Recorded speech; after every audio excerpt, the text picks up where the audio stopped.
आज की वीडियो में हम बात करेंगे 7 सबसे लेटेस्ट संविधान संशोधनों की, यानी 99th अमेंडमेंट से लेकर के 105th अमेंडमेंट तक के बारे में। इन सारे के सारे अमेंडमेंट्स को ध्यान में रखना है बहुत ही ज्यादा आसान, क्योंकि 99th अमेंडमेंट तो रिलेटेड होगा 1 के अंक से, उसके बाद 100th अमेंडमेंट रिलेटेड होगा 2 के अंक से, फिर 101 अमेंडमेंट रिलेटेड होगा 3 के अंक से, और बिल्कुल इसी तरह से ये गिनती एक एक करके आगे बढ़ती जाएगी। तो आइए फिर पहले बात कर लेते हैं 99th अमेंडमेंट की। जैसा कि मैं आपको पहले ही बता चुका हूं कि 99th अमेंडमेंट रिलेटेड होगा 1 के अंक से।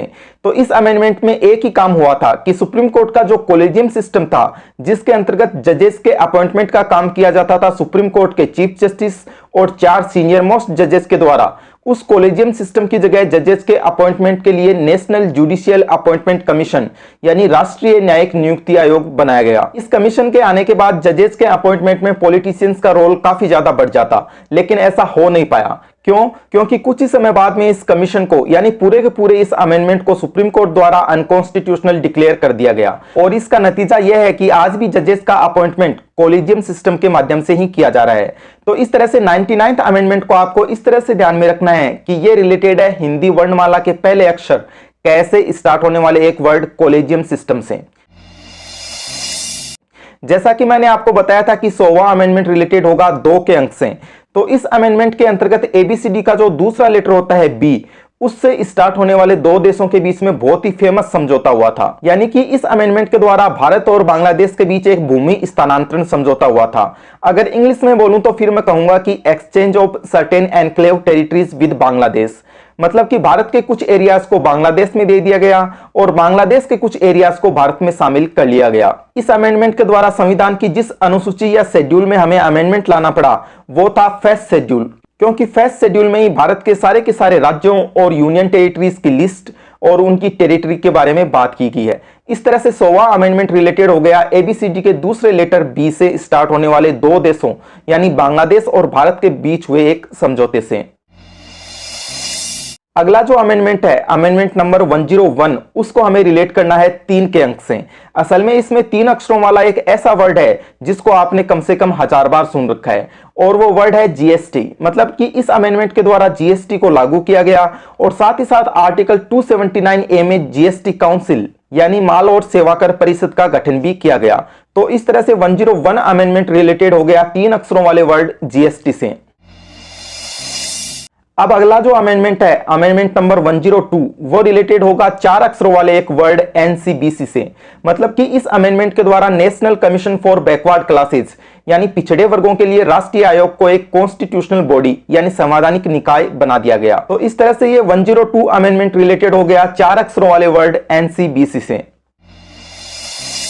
अब अगला जो अमेंडमेंट है 103 अमेंडमेंट, वो रिलेटेड होगा 5 के अंक से, लेकिन ये 5 से डायरेक्टली रिलेटेड ना होकर रिलेटेड होगा 5 के दुगुने 10 से, क्योंकि इस अमेंडमेंट के द्वारा 10% रिजर्वेशन दिया गया जनरल कैटेगरी के इकोनॉमिकली वीकर सेक्शंस को यानी सामान्य श्रेणी के आर्थिक रूप से दुर्बल वर्गों को।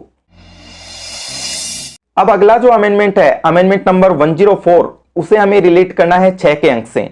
असल में इस अमेंडमेंट का सबसे इंपॉर्टेंट वर्ड है 6 अक्षरों वाला एक वर्ड इंडियन। इंडियन से हमारे को ध्यान में रखना है एंग्लो इंडियन यानी आंग्ल भारतीय। तो इस तरह से इस अमेंडमेंट के द्वारा एंग्लो इंडियन का जो रिजर्वेशन होता था लोकसभा और विधानसभा में, उसे समाप्त कर दिया गया, और इसी के साथ साथ एससी और एसटी के लिए जो रिजर्वेशन था 2020 तक के लिए, उसे अगले 10 सालों तक यानी 2030 तक के लिए बढ़ा दिया गया। तो इस तरह से अमेंडमेंट नंबर 104 रिलेटेड हो गया 6 अक्षरों वाले वर्ड इंडियन से। जैसा कि मैं आपको पहले ही बता चुका हूं कि अमेंडमेंट नंबर 105 रिलेटेड होगा 7 अक्षरों वाले एक वर्ड से, जो कि है ओबीसी आरक्षण। असल में इस अमेंडमेंट के द्वारा राज्यों को अपना यह अधिकार एक बार फिर से वापस दे दिया गया कि वो ये निर्धारित कर सकें कि उनके राज्य में एससीबीसी यानी ओबीसी में कौन कौन शामिल होगा या नहीं होगा। तो इस तरह से अमेंडमेंट नंबर 105 रिलेटेड हो गया 7 अक्षरों वाले वर्ड ओबीसी आरक्षण से।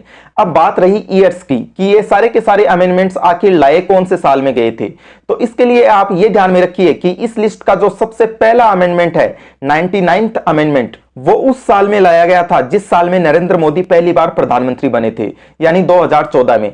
इसके बाद हमें 2014 से एक एक करके आगे बढ़ना है। मतलब 2014 के बाद 2015, फिर 2016 और इसके बाद 2017 का नंबर स्किप कर देना है। इसके बाद आ जाएगा 2018 और क्योंकि हमने 2017 को स्किप किया था इसलिए 2019 को हम 2 बार लिख देंगे ताकि 2017 को छोड़ने की भरपाई हो सके। इस तरह से ये तो हो गई पहली अदला बदली। इसके बाद में एक और जो चेंज हमें करना पड़ेगा वो ये होगा कि हमें 2020 को भी स्किप करना पड़ेगा। कहने का मतलब कि 105 अमेंडमेंट के सामने हमें लिखना होगा 2021। तो इस तरह से हमें 2 ही ईयर्स स्किप करने हैं, 2017 और 2020। यहां पर ध्यान रखने लायक सबसे महत्वपूर्ण बात यह है कि ईयर्स की जो ये लिस्ट मैंने आपको बताई है इसके बारे में आपको अलग अलग बुक्स में अलग अलग इंफॉर्मेशन मिल सकती है, लेकिन एग्जामिनेशन व्यू पॉइंट से आपको ये लिस्ट ही ध्यान में रखनी है। अगर आप इस बारे में ज्यादा जानना चाहते हैं कि किसी अमेंडमेंट से रिलेटेड सही साल का पता कैसे चलता है तो इसके लिए YouTube पर जाकर आपको टाइप करना पड़ेगा 104 अमेंडमेंट बाय विकास डाका।